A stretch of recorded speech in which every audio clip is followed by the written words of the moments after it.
करके किया कितने, और यही सवाल पूछा था आपके एफएसओ के पेपर में। हर बेच में मैंने चिल्ला चिल्ला के कहा था कि सुन लेना छोरो, एग्जामिनर एक का पूछेगा पर ऑप्शन में दोनों होंगे, और वही हुआ। जहांगीर का पूछा और ए ऑप्शन में डाला कितने हजार, ताकि छोरे कंफ्यूज हो जाए।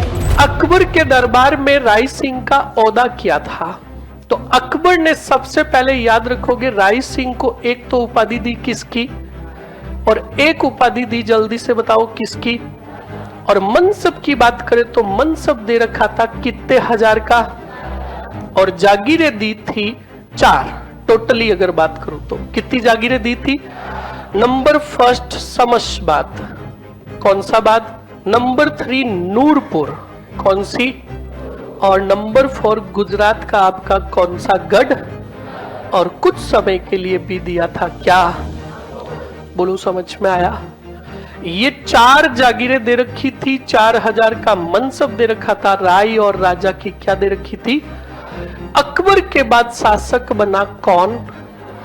और जहांगीर ने राय सिंह के मनसब में वर्दी करके किया कितने, और यही सवाल पूछा था आपके एफएसओ के पेपर में।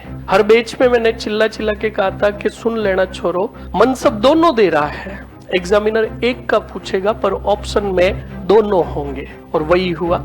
जहांगीर का पूछा और ए ऑप्शन में डाला कितने हजार, ताकि छोरे कंफ्यूज हो जाए। और क्वेश्चन इजी होता है, पर स्टूडेंटों को कंफ्यूज करने के लिए ऑप्शन उससे रिलेट ही देते हैं। तो इस बात को अच्छे से ध्यान रखिएगा। 5000 का क्या दिया? मनसब दिया। कितना दिया?